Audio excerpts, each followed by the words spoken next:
살다 보면 애달픈 일이 많다고 하지만 제 나이 70 넘어서 저에게 이런 슬픈 일이 일어날 줄은 꿈에도 상상하지 못했습니다.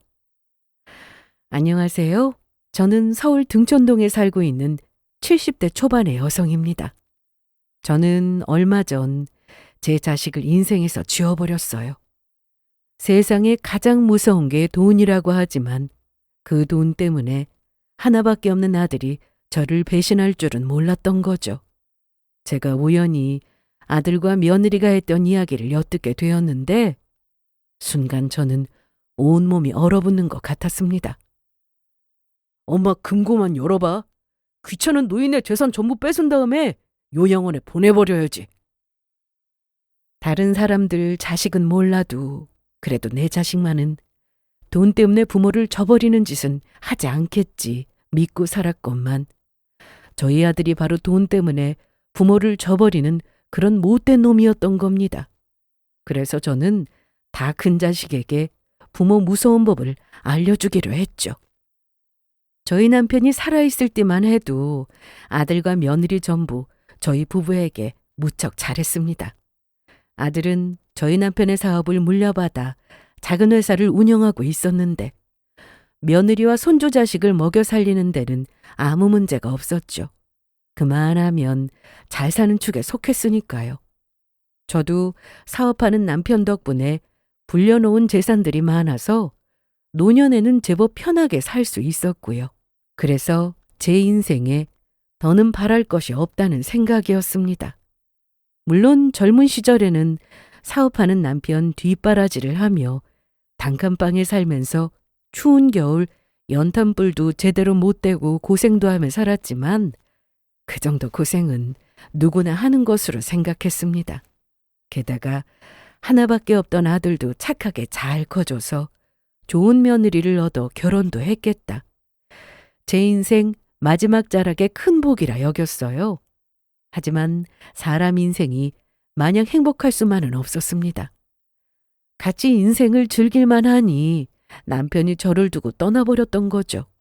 근데 얼마나 세상이 야속하고 원망스러웠는지 모릅니다. 게다가 남편이 떠난 충격이 컸는지 잠시 마트에 가기 위해 외출을 했던 날 쓰러져서 병원에 입원을 하게 되었습니다. 주변 도움으로 다행히 빨리 병원에 도착할 수 있었고요. 병원에서는 남편을 잃고 힘들어서 스트레스성 심근병증이 온 거라고 하더라고요. 그래서 며칠 병원에 입원을 하게 되었죠. 제가 쓰러졌다는 소식에 아들과 며느리가 병원으로 바로 달려왔고요. 아들과 며느리 저를 돌보는데 모두 지극정성이었습니다. 며느리는 손주가 어린이집에서 오는 시간까지 제 곁에서 저를 간호해 주었고 아들도 퇴근하면 집보다 저한테 먼저 들러서 제가 괜찮은지 꼭 확인을 했어요. 아무리 자식이지만 그런 살뜰함에 저도 무척 고마운 마음이었습니다. 그래서 그때 제가 갑자기 아파서 쓰러진 것도 있고 나이가 더 들기 전에 어느 정도 재산을 정리해야겠다고 생각이 들었습니다. 제가 조금이라도 빨리 재산을 물려주면 아들내외한테 도움이 되지 않을까 싶었던 거죠. 이미 제 재산들을 전부 현금으로 만들어서 통장에 저금해 둔 상태라 물려주는 건 그리 복잡하지도 않았고요. 그래도 일단 나이가 들면 수중에 돈이 있어야 한다고 주변에서 들어서 제가 노후자금으로 쓰면서 아들이랑 며느리한테 큰 소리 칠 수 있을 정도의 재산은 빼고 전부 아들에게 물려줄 생각이었습니다. 그런데 병원에서 퇴원하기 며칠 전에 아들이랑 며느리가 저에게 뜻밖의 이야기를 꺼내더라고요. 제가 병원에서 퇴원하면 아들네 집으로 모시고 가겠다는 것이었습니다. 엄마, 그러지 말고 가자. 아빠도 없고 혼자 외롭게 집에 있어서 뭐해. 우리 집에서 지내면서 엄마 손주 재롱도 보고 또 우리랑 같이 맛있는 것도 먹으러 다니고 여행도 다니고 하면서 지내자. 아니면 딱 엄마 건강 회복할 때까지만이라도 우리 집에서 지내자. 그래요, 어머니. 저도 그러는 게 좋겠어요. 물론 저희 집보다 어머니 집이 넓고 좋은 건 알지만 그 큰 집에 어머니 혼자 지내시면 적적하지 않겠어요? 그리고 남편 말대로 혼자 계시다가 또 쓰러지시면 어떡해요.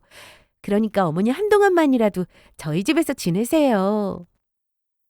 그때 저는 아들내외한테 생각해 보겠다고 했습니다. 솔직히 며느리 시집살이 시키는 것도 싫고 자식들한테 피해주고 싶지 않았거든요. 그래서 사실 평소에도 아들과 며느리에게 명절 같은 특별한 날 아니면 저희 집에 오지도 못하게 했고요. 아들네 집에서 지내는 게 조심스러웠던 겁니다. 그렇게 고민을 하고 있는데 채숙이란 친구가 제가 입원한 병원으로 문병을 왔습니다. 저랑 젊은 시절부터 알게 되어 자매처럼 지내는 친한 친구라 재산 문제와 아들네 집에서 지내는 일까지 전부 고민을 털어놓게 되었죠. 그러면 한동안 아들네서 지내보는 건 어때? 최숙이 네 생각도 내가 우리 아들 집에서 지냈으면 하는 거야? 솔직히 너희 바깥 양반 떠나고 많이 힘들어했고 몸도 많이 약해져 있는데 혼자 지내다가 잘못되면 어떻게 하려고 그래? 나이 들어서 제일 무서운 것 중 하나가 혼자 있다가 저 세상 가는 거다. 나도 네가 지금 건강한 상황이라면 이런 말 안 하는데 괜히 네 집에서 혼자 지내다가 다치거나 해서 잘못되면 어떻게 하려고 그래? 그 뒷감당 네가 아니고 네 자식들이 전부 하는 거다. 그러니까 나는 네가 네 아들 집에 가서 잠시 지내보는 것도 나쁘지 않다고 봐. 네 며느리 말대로 평생 같이 살자는 것도 아니고 몸 회복될 때까지만 지내라는 건데 그리 큰일도 아니잖아. 그리고 나는 이번이 아주 좋은 기회인 것 같아. 좋은 기회라니? 어떤 좋은 기회? 진짜 네 재산을 네 아들이랑 며느리한테 줘도 되는지 테스트할 수 있는 좋은 기회 말이야. 물론 네 아들이랑 며느리가 착한 거 네 주변에 모르는 사람들 없지만 아무리 내 배 아파 낳은 내 자식이라도 사람 속을 어떻게 알겠니? 우리처럼 나이 들면 내가 진짜 믿고 의지할 수 있는 무기가 되는 건 자식도 아니고 친구도 아니고 건강이랑 재산밖에 없다는 거야. 그러니까 너랑 네 바깥 양반이 젊어서부터 고생해서 모은 재산 진짜로 네 자식한테 물려줘도 되는지 이번에 잠깐 같이 살아보면서 테스트 해보라는 거지. 그래서 정말로 네 아들이랑 며느리한테 줘도 된다니 판단이 서면 물려주면 되는 거고 그게 아니다 싶고 잘 모르겠으면 좀 더 신중하게 생각해봐도 되고 그렇다는 거야. 너도 알고 있지? 우리 친언니도 괜히 땡전 한 푼 안 남기고 자식들한테 재산 일찍 물려줬다가 찬밥 신세돼서 지금 고생하는 거. 재산 물려주기 전까지만 해도 그렇게 잘하던 자식들이 재산 전부 물려주고 나니까 입 싹 닫고 아주 딴 사람처럼 변했다고.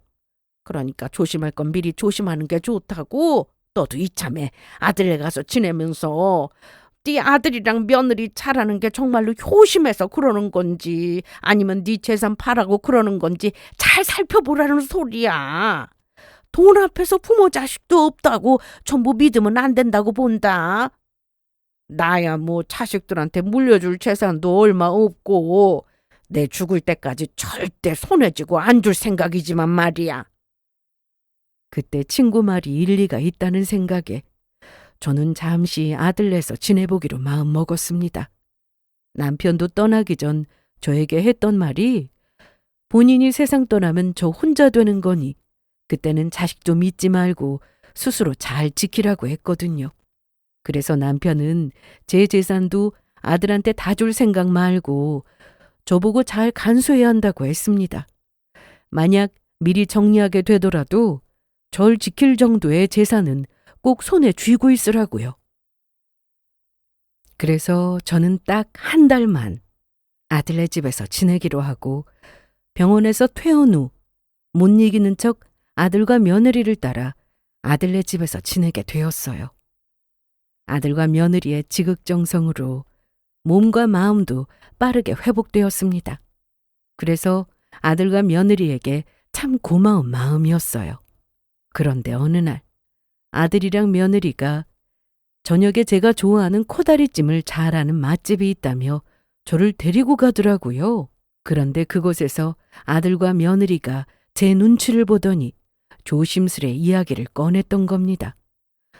갑자기 저에게 돈을 빌려달라는 것이었죠. 아들 사업이 많이 힘들어졌다면서 제 전 재산이 들어있는 통장을 아들에게 맡겨달라는 것이었어요. 엄마, 갑자기 이런 부탁해서 많이 놀랐지. 정말 미안해. 사실 그동안 엄마한테 말하고 싶었는데 아빠 돌아가신 지 얼마 안 됐는데 그러면 엄마가 더 힘들 것 같아서 말 못했어. 어머니, 이러다가 정말로 남편 사업 망하면 어떡해요? 이러다가 저희 가족 전부 길거리에 남게 되면 어떻게 하느냐고요? 어머니, 저희 좀 살려주세요. 너희 그 정도로 힘들었던 거야? 그래도 한두 푼 빌려달라는 것도 아니고 그렇게 큰 돈을 너희한테 빌려주려면 나도 고민을 좀 해봐야 할 것 같구나. 일단은 생각해보고 이야기해줄게. 말이야 생각해본다고 했지만 그때까지만 해도 아들 사업이 힘들다는 말에 저는 도와줄 생각이었습니다. 원래 계획처럼 제 노후 자금만 빼고 아들내외에게 빨리 물려주자 싶었죠. 그러나 뭐든 확실한 게 좋다고 돈을 빌려주게 되더라도 아들내외가 하는 이야기가 진짜인지 확인하기로 했습니다. 돈 앞에서는 부모 자식도 없다던 채숙의 말이 자꾸만 떠올랐던 거죠. 게다가 남편이 떠나기 전 저에게 신신당부한 것도 있고 함부로 행동하지 말자는 것이었습니다. 그래서 저는 아들내외 몰래 정말로 아들 사업이 어려운지 확인을 해보기로 했습니다. 제가 마음만 먹으면 며느리가 했던 말이 사실인지 아닌지 알아낼 수 있었거든요. 아들이 저희 남편 회사를 물려받아서 하는 것이니 저희 남편이 살아있을 때부터 같이 일하던 거래처 사장님들에게 연락만 해도 금세 알아낼 수 있었으니까요. 그래서 저는 몰래 남편 살아있을 때부터 알고 지내던 지금은 아들과 거래하고 있는 거래처 사장님 한 분께 연락을 했습니다. 저희 남편이랑 젊은 시절부터 형 동생 하던 친했던 사이라 저와도 가끔 연락하며 지냈던 분이었죠. 사모님, 그동안 잘 지내셨어요? 형님 떠나시고 많이 힘드셨을 텐데 지금은 괜찮아지신 겁니까? 제 사장님 안녕하세요. 저요 남편 떠나고 조금 힘들긴 하지만 그래도 받아들이려고 노력하고 있습니다. 제가 힘들어하면 옆에서 아들이 걱정을 많이 해서요. 그런데 최 사장님, 제가 긴히 물어볼 게 있어서 연락드렸는데 물어봐도 될까요? 그럼요. 형님 생각하면 무엇이든 제가 말씀드릴 수 있는 건 드려야죠. 그래서 어떤 것 때문에 그러십니까? 혹시 저희 아들 회사가 요즘 많이 어려운가요? 진용이 회사요? 아니요, 전혀 그런 거 없습니다. 요즘 경기가 안 좋아서 다들 고생하는 것도 사실이지만 그래도 진용이 회사는 형님이 살아계실 때 기반도 탄탄히 닦아놨고 그렇다고 경기를 크게 타는 것도 아니라서 나쁘지 않게 잘 굴러가고 있어요. 형수님, 그런데 갑자기 왜 물어보시는지 혹시 진용이가 회사가 어렵다고 하던가요? 아닙니다. 그냥 부모 된 입장에서 걱정돼서 여쭤봤던 거예요. 혹시 저희 아들이 제가 이런 거 물어본 거 알면 걱정할 수도 있으니 최 사장님은 모르는 척 해주세요. 그러셨군요. 알겠습니다. 형수님 말씀대로 모르는 척하고 있겠습니다. 너무 걱정 마세요. 저는 놀란 심장을 부여잡으며 얼른 전화를 끊었습니다. 분명히 며느리 말로는 저희 아들 회사가 내일 당장 망할 수 있을 정도로 힘들다고 했는데 옆에서 같이 일하는 거래처 사장님의 말은 그게 아니었으니까요. 그러니 이런 의문이 들더라고요. 아들과 며느리는 왜 저에게 아들 회사가 어렵다고 도와달라고 거짓말까지 하면서 저에게 돈을 뜯어내려 했던 것인지 말이에요. 그리고 정말로 저의 재산을 노리고 있는 것이라면 그동안 아들과 며느리가 저에게 잘해주었던 행동들 전부 제 재산을 노리고 했던 연기란 소리였습니다. 그러고 나자 아들이며 며느리며 저에게 했던 잘해주었던 행동들 전부가 진심이었는지 의심이 들기 시작했죠. 그래도 일단은 섣불리 행동하기 전에 다른 사정이라도 있는 것은 아닌지 조금 더 살펴보기로 했습니다. 아들과 며느리가 저에게 돈을 요구했던 이유 중 혹시 제가 걱정할까봐 말하지 못한 사정이 있지 않았을까 했던 겁니다. 어쩌면 그렇게 믿고 싶었는지도 모르지만요. 그런데 며칠 후 제 인생에서 잊을 수 없는 비참한 진실과 마주하게 됩니다. 손자가 어린이집을 다녀와 놀이터에서 놀고 싶다고 해서 데리고 나가게 되었죠. 그래서 노는 걸 지켜보고 있다가 손주가 목마르다고 해서 근처 편의점에 가서 초코우유 하나를 사줬습니다. 그런데 손자가 초코우유 먹다 말고 저한테 깜짝 놀랄 만한 말을 했던 겁니다. 할머니, 그런데 할머니 돈 없어져서 거지되면 앞으로 어떻게 살아? 응? 할머니가 왜 돈이 없어? 할머니 나이 들어서 돈 없을까봐 걱정하는 거야? 우리 다빈이가 할머니 위해서 그런 걱정도 다 해주고 기특하네. 하지만 그런 걱정할 필요 없어요. 다빈이가 아직 어려서 몰라서 그러는데 할머니 돈 아주 많은 부자야. 그게 아니고 할머니 부자라서 아빠랑 엄마랑 짜고 할머니 돈 전부 뺏을 거라고 했어. 그러면 할머니 거지된대. 할머니 돈 뺏고 나면 아빠랑 엄마랑 할머니 요양원 보내버린다고 했어. 그러면 할머니 다빈이랑 이제 못 보는 거야? 다빈이는 할머니랑 평생 지금처럼 같이 살고 싶은데. 그래야 할머니가 내가 좋아하는 초코우유도 맨날 많이 사줄 수 있잖아. 할머니 요양 안 가면 안 돼? 요양이라니? 그게 무슨 소리니? 혹시 다빈이가 지금 말하는 요양이 요양원 말하는 거야? 아빠랑 엄마가 정말로 할머니 돈 전부 뺏고 요양원 보낸다고 했어? 응! 할머니 재산 뺏어야 우리가 부자가 될 수 있대.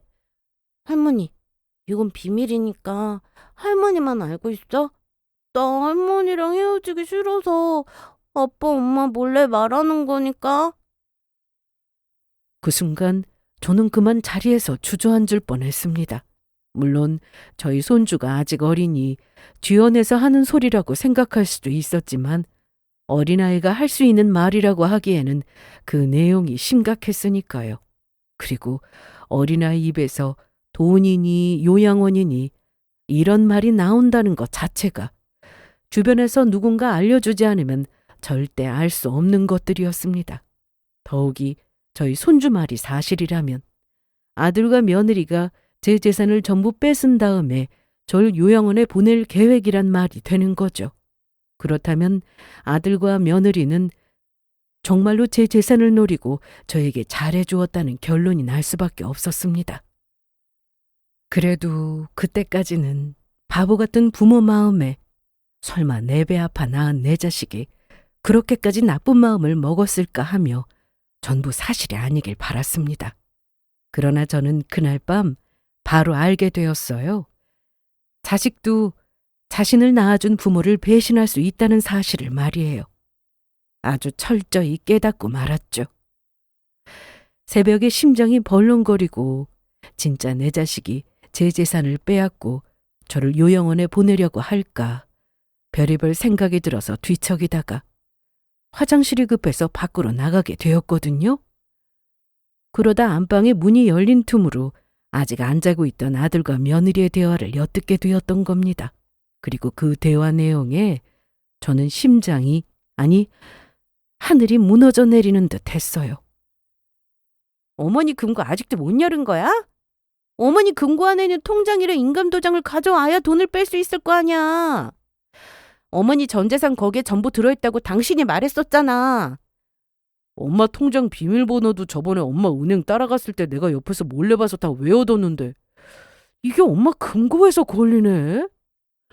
엄마 통장이랑 인감도장이 있어야 나머지 서류도 위조를 하든 뭐든 해서 돈을 빼든가 말든가 할 텐데 말이야. 아무리 열려고 해도 비밀번호를 모르니까 도무지 열 수가 없어. 그렇다고 금고가 무거워서 혼자 들고 나올 수도 없고 사람을 시켜 들고 나오자니 주변에 보는 눈도 많아서 엄마한테 들킬까봐 그러지도 못할 것 같고 아주 골치 아파 죽겠다니까. 엄마 금고를 열어야 거기는 엄마 통장이나 인감도장을 꺼낼 텐데 말이야. 곧 있으면 엄마 집으로 돌아갈 날짜 다가오는데 큰일이네. 당신이 어떻게 좀 잘 해봐. 이러다가 어머니가 당장 내일 집으로 돌아가신다고 하면 어머니 통장에는 돈 전부 훔치려고 했던 우리 계획 물거품 된단 말이야.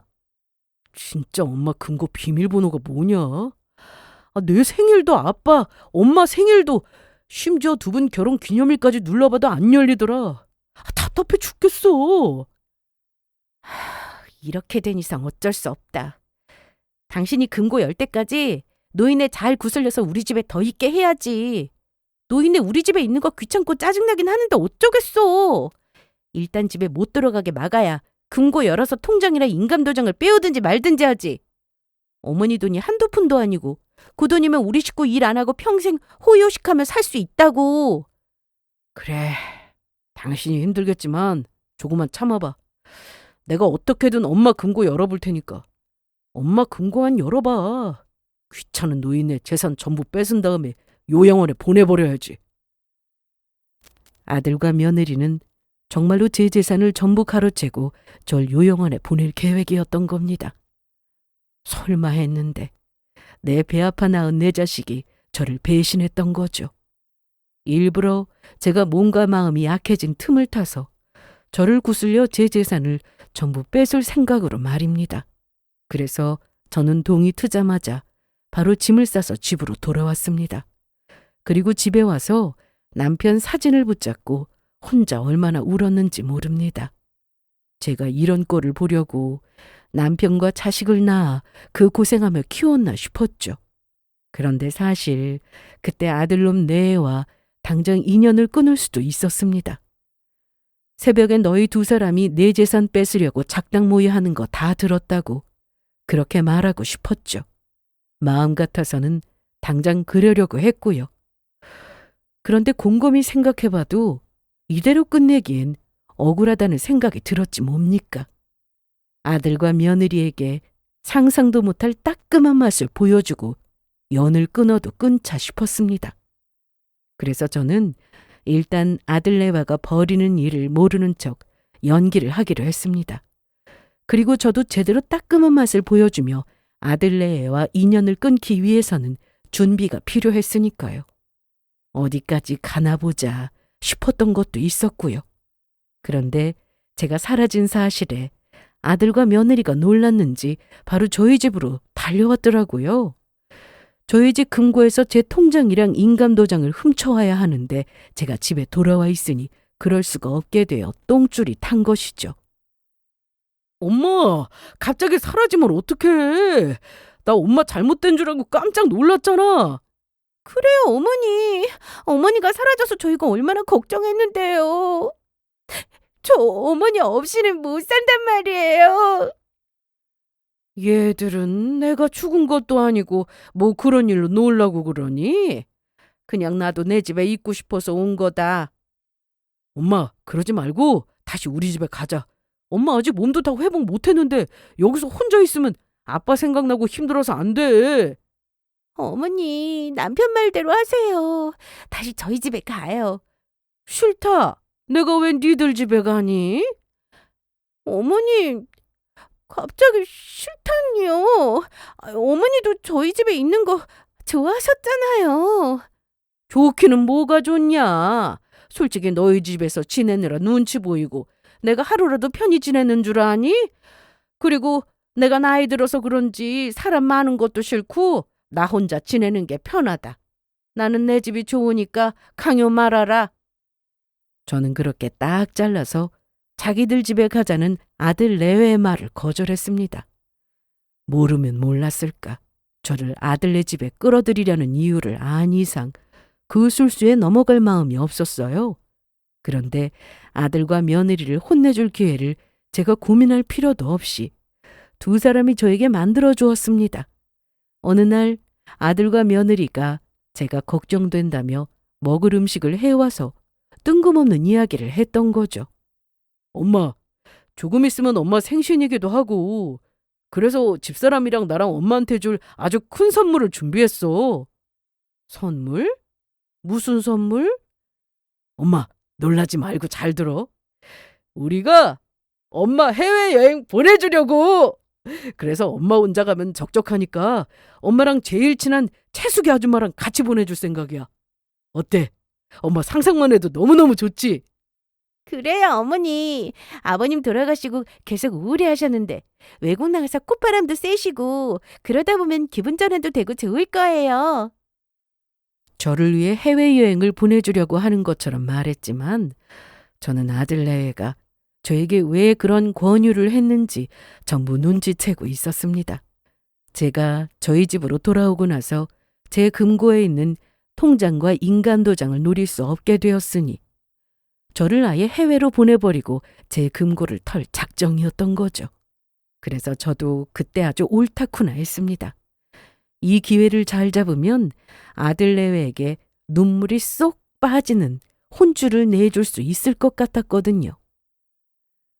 그래서 저는 모르는 척 아들 내외가 해외여행을 보내준다는 말에 아주 신이 난 것처럼 이야기했습니다.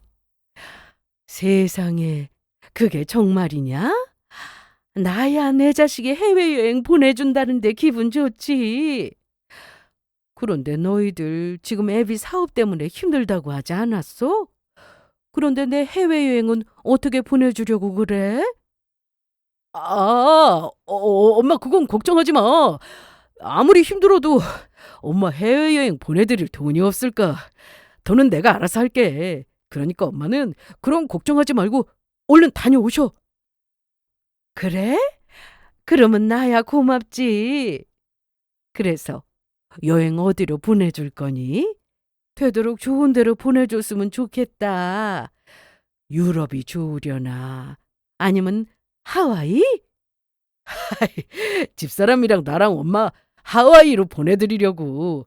그러니까 채숙이 아줌마랑 재미있게 잘 지내다가 와. 엄마가 좋아하니까 너무 좋다. 안 그래 여보? 진짜로 좋네. 그런데 엄마, 내가 엄마한테 한 가지 물어보고 싶은 게 있는데 나한테 꼭 알려줬으면 좋겠어. 그러니까 엄마 금고 비밀번호 나한테 알려주면 안 돼? 뭐? 우리 집 금고 비밀번호? 그게 왜 갑자기 알고 싶은 거니? 엄마, 그렇게 말하면 나 진짜 섭섭해. 솔직히 엄마랑 나랑 남이야? 엄마랑 나는 부모 자식간이잖아. 그러니까 내 말은 엄마한테 나중에 무슨 일이 생길지도 모르는 거고 그때를 대비해서 내가 엄마 금고 비밀번호를 알고 있어야 하지 않겠냐는 거야. 솔직히 엄마가 이번에 쓰러졌을 때는 금세 털고 일어나서 다행이지만 나중에 엄마가 갑자기 아파서 병원에 누워서 일어나지도 못하는 그런 상황이라고 생각해봐.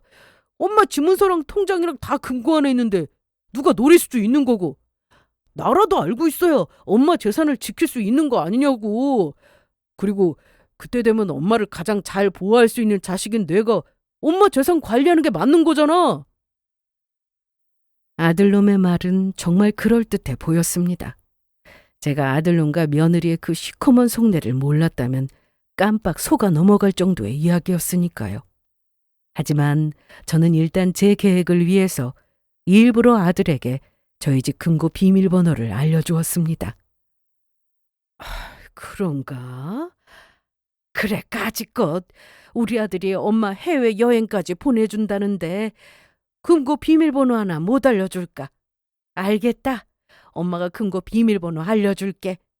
진짜야? 엄마 진짜 고마워. 역시 우리 엄마 최고야. 그리고 저는 정말로 저희 집 금고 비밀번호를 아들에게 알려주게 되었습니다. 게다가 아들은 해외여행 가기 전 제 신분증을 자신에게 맡겨놓고 가라고 하더라고요. 해외여행 나가서 신분증 잃어버리면 위험할 수 있다면서요? 그래서 저는 모르는 척 신분증도 아들놈에게 맡겼죠. 그 후 저는 집에 아들내외 몰래 CCTV를 설치했습니다. 제가 없을 때 아들내외가 저 금고에 제 통장과 인감도장을 훔치는 장면을 녹화하기 위해서였죠. 그 증거로 아들내외를 혼내줄 도구로 사용할 목적이었습니다. 그렇게 해외여행을 가기로 한 당일이 찾아왔고 저는 일단 제 친구인 채석이와 짜고 해외여행을 가는 척했습니다. 아들은 안심이 안 되었는지 저랑 친구를 직접 공항까지 데려다 주었고요. 제가 정말로 해외여행을 떠나는지 확인을 하려고 그러는 것 같았습니다. 그 사이 며느리가 뭘 하고 있을지 예상이 되었습니다.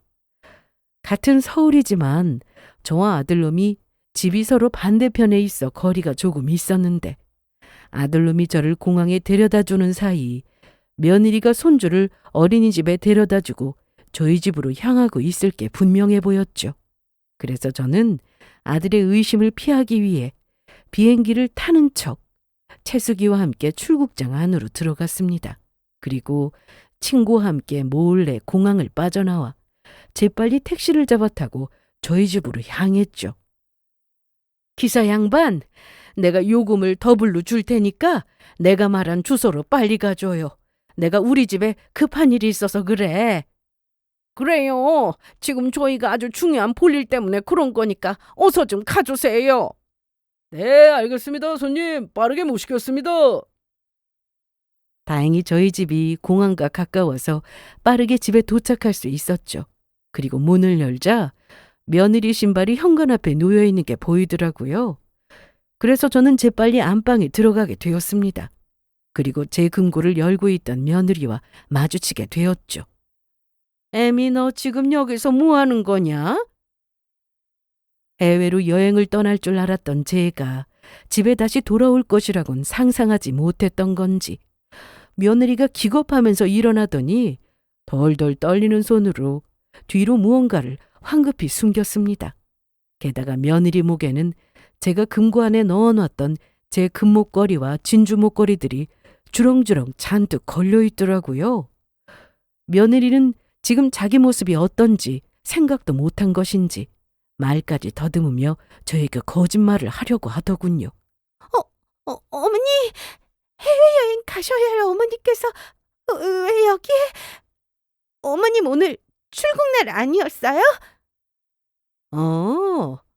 출국 직전에 결항이 돼서 비행기에서 내렸다. 비행기에 결함이 있다고 하니까 내가 겁나서 다시 비행기를 탈 수가 있어야지. 채숙이도 불길하다면서 여행 가기 싫다고 하더라. 그래서 그냥 여행 안 가고 집에서 쉬려고 돌아왔다. 그런데 넌 왜 내 집에 있는 거니? 주인도 없는 집에 멋대로 들어와서 지금 내 안방에서 뭐 하고 있는 거냐고? 그냥 어머니 안 계실 동안 어머니 집 청소 해드리려고 들어왔던 거예요. 다른 뜻은 없었어요. 웃기고 있네. 청소는 무슨 청소? 내 집 청소 하러 왔다는 것이 지금 내 금고 열어서 내 금목걸이에 진주 목걸이까지 목에 주렁주렁 달고 있어? 우리 집 청소해 주러 온 게 아니라 내 재산 노리고 도둑질하러 온 거겠지? 그래서 아범이 나한테 우리 집 금고 비밀번호를 물은 거였어? 아니에요, 어머니. 금고는 그냥 저절로 열렸던 거란 말이에요. 어머니 금고가 고장났나 봐요. 그리고 이 목걸이들은 너무 예뻐서 제가 한번 차봤던 거지. 절대로 다른 뜻은 없었어요. 정말이에요. 그래? 그러면 네 손 뒤에 숨긴 건 뭐냐? 너 뒤에 감춘 거 어디 한번 보여봐라. 정말로 네 말이 사실이라면 네 손에 아무것도 들려있지 않을 거 아니냐? 그러니까 당장 네 손에 있는 거 내놓아 보라고! 저는 버럭 소리를 지르며 화를 냈습니다. 그러자 며느리는 겁을 먹고는 깜짝 놀라서 본인 손에 있는 걸 저에게 보여주는데 며느리의 손끝이 떨리며 저에게 보여주는 물건을 확인한 순간 저도 온몸이 굳어버렸습니다. 이미 예상하고 있었던 것이지만 며느리의 손에는 제 통장과 인감도장이 들려있던 거죠. 게다가 손목이랑 손가락에는 시계에 팔찌에 비싼 폐물 반지들이 잔뜩 끼어 있었죠. 너 이게 뭐냐? 금고가 고장나서 열려 있었다고 했으면서 그러면 왜 네 손에 내 통장이랑 인감도장이 들려 있는데? 그러자 며느리는 화들짝 놀라며 제 앞에 무릎을 꿇었습니다.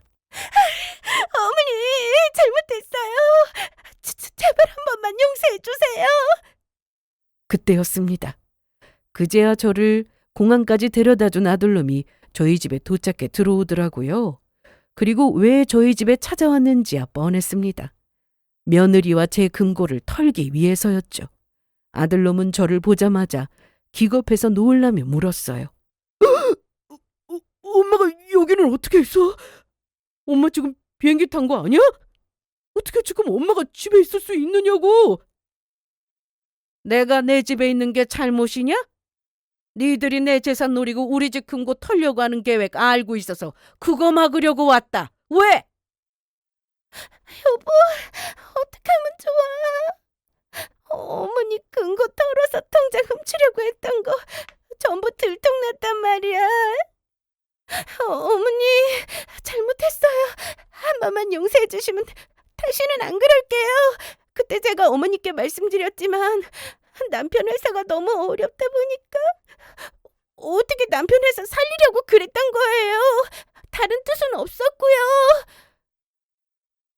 그래 엄마, 우리 한 번만 봐주라. 정말로 회사가 너무 어렵다 보니까 돈이 갑자기 필요해서 그랬어 엄마. 그러니까 엄마 통장에 있는 돈 우리한테 주면 안 돼? 이번에 어려운 고비 넘기고 돈 벌면 내가 배로 쳐서 엄마한테 갚을게. 이렇게 부탁해. 아들놈의 말에 저는 온 힘을 다해 아들놈의 뺨을 후려쳤습니다. 그러자 아들이 놀라서 저를 쳐다보더라고요. 엄마, 지금 너 때린 거야? 이 괘씸한 놈. 이놈이 지 엄마 이젠 힘없고 늙었다고 끝까지 속이려고 드네. 어느 자식이 힘들다고 부모 재산을 훔쳐? 그렇게 힘들면 다시 한번 도와달라고 말하면 될 것이지. 그리고 내가 모를 줄 알아? 너 내 통장에 있는 전 재산 훔치고 나서 나 요양원에 보내려고 했던 거 내가 모를 줄 알았냐고! 예전에 너희 두 사람이 내 재산 뺏고 나 요양원 보내려고 했던 거 내가 직접 들어서 이미 다 알고 있었다. 그리고 회사가 어렵기는 뭐가 어려워! 이미 나도 다 알아봤어. 너 회사 어렵다고 했던 것도 전부 거짓말이더라. 니들이 그러고도 사람이냐? 아무리 돈이 좋아도 그렇지 어떻게 부모 재산을 훔치려고 들어! 이 뻔뻔하고 추잡한 것들. 내 재산 절대로 니들한테 못 주니까 꿈도 꾸지 마! 그러자 조금 전까지 저한테 잘못했다고 빌고 나오던 아들놈의 태도가 180도 돌변했습니다. 아들놈이 도리어 저에게 화를 내며 나왔던 거예요. 그래, 나 엄마 재산에 욕심이 좀 났어. 솔직히 엄마가 그 나이에 그 많은 재산 가지고 뭐 할 거야? 죽어서 저승 갈 때 가지고 갈 것도 아니면서 다 늙어서 무슨 호사를 누리겠다고 그 많은 돈을 손에 쥐고 안 놓고 있는 거냐고. 솔직히 엄마한테 자식이라고는 나 하나밖에 없는데 나한테 좀 나눠주면 안 되는 거냔 말이야. 엄마야말로 너무 욕심 많은 거 아니야? 그리고 엄마가 정 나한테 엄마 재산 주기 싫으면 나도 다 방법이 있어. 뭐라고 이놈아? 지금 내 재산이 네가 벌어서 모은 재산이냐? 나랑 네 아빠가 젊어서부터 열심히 벌어서 모은 내 재산이야. 그런데 내 재산 가지고 내 마음대로 하겠다는데 어디가 욕심이 많은 건데? 그리고 내가 정 주기 싫으면 방법이 있다니 그게 무슨 소리야? 당장 내 통장이랑 인감도장 내놔. 내 통장이랑 인감도장 절대로 못 가지고 간다. 그리고 저는 며느리의 손에 있던 제 통장과 인감도장을 뺏으려고 했습니다. 그러자 아들과 며느리가 합심해서 뺏지 못하게 버티더라고요. 그러자 채숙이도 나서서 제가 통장과 인감도장 뺏는 걸 도와주려고 했죠. 여보, 우리 엄마 막아. 절대로 통장이랑 인감도장 뺏기면 안 된다고. 엄마, 당장 그만두지 못하겠어? 알았어, 여보. 걱정하지 마. 이 미친 것들. 니들은 네 엄마한테 미안하지도 않냐? 어떻게 부모 금고를 털 생각을 해? 아줌마가 무슨 상관인데요? 우리 가족일이니 제3자는 빠지시라고요. 그렇게 저와 채숙이는 아들과 며느리를 상대로 실랑이를 하다가 아들과 며느리의 힘에 못 이겨 통장과 인감도장을 빼앗긴 채 바닥에 넘어지고 말았죠. 그러자 아들이 며느리의 손을 잡고 바로 도망치려고 하더라고요. 여보, 지금이야. 지금 당장 은행 가서 엄마 돈 전부 꺼내버리자. 그 모습에 저는 자리에서 일어났습니다. 그리고 도망치는 아들과 며느리를 향해 아주 큰 소리로 웃어주었어요.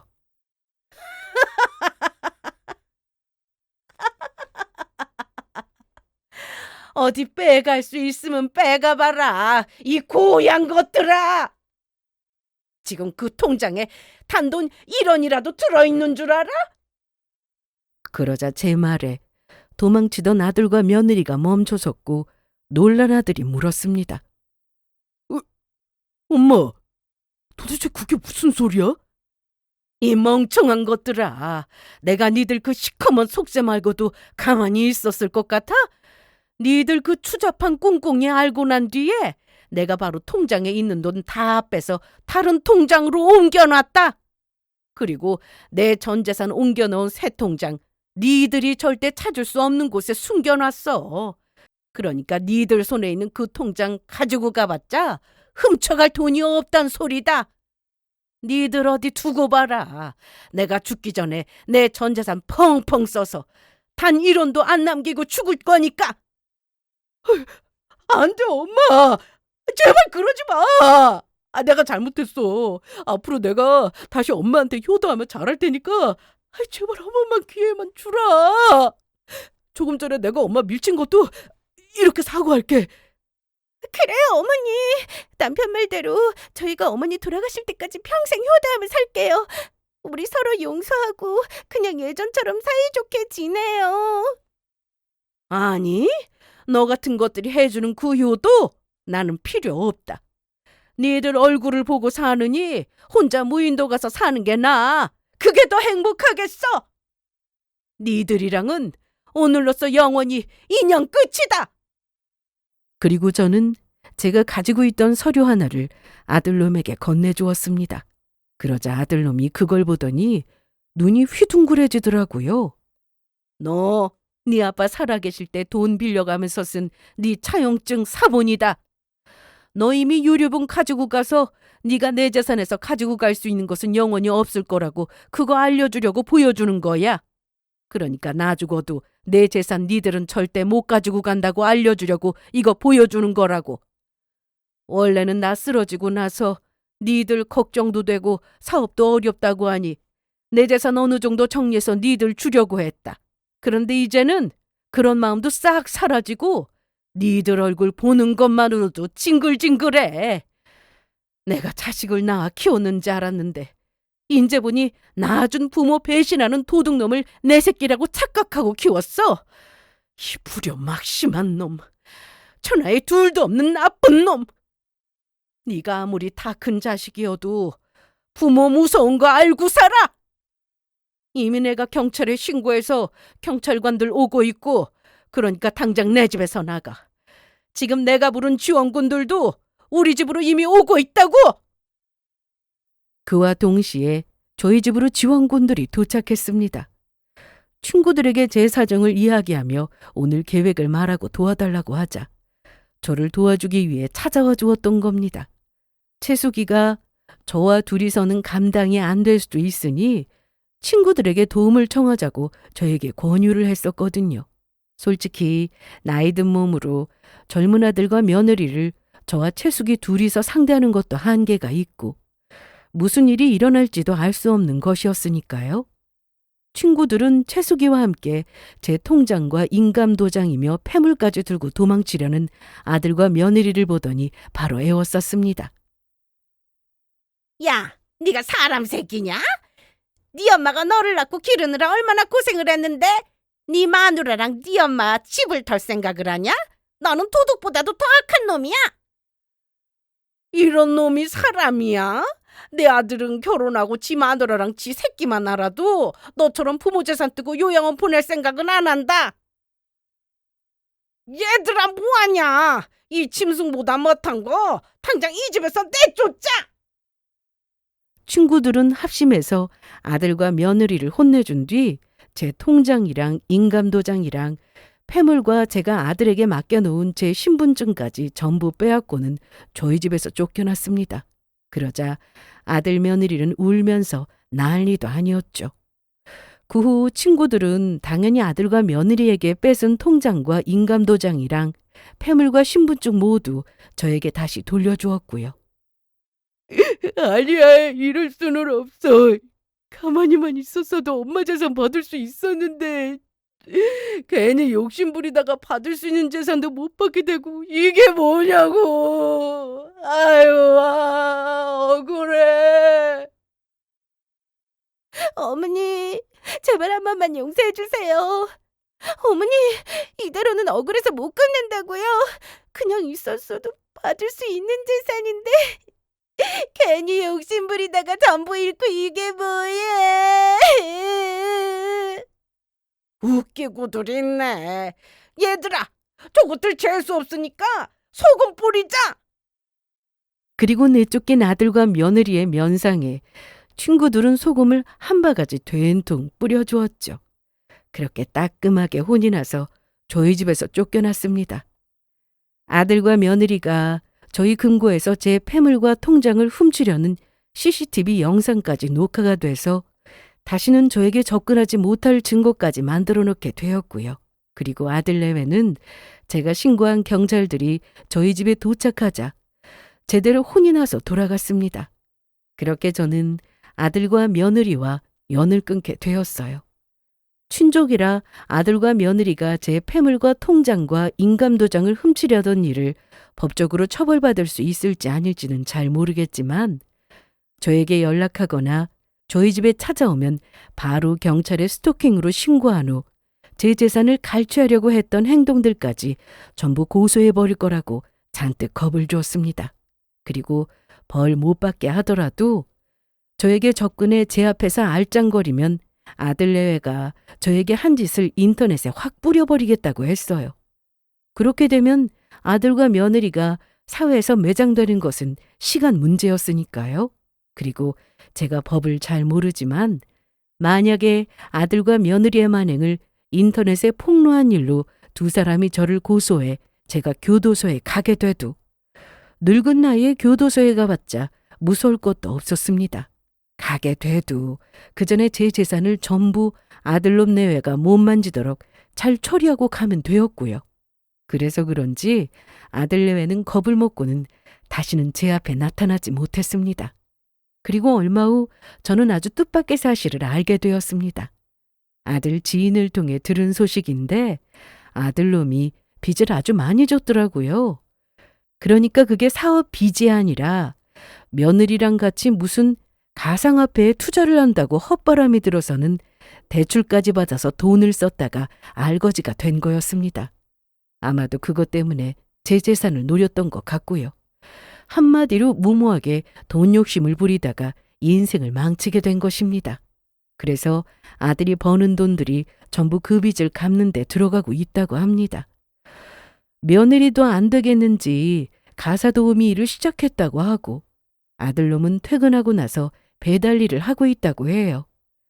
그렇게 몇 년 고생하다 보면 정신을 조금은 차리지 않을까 하는 마음입니다.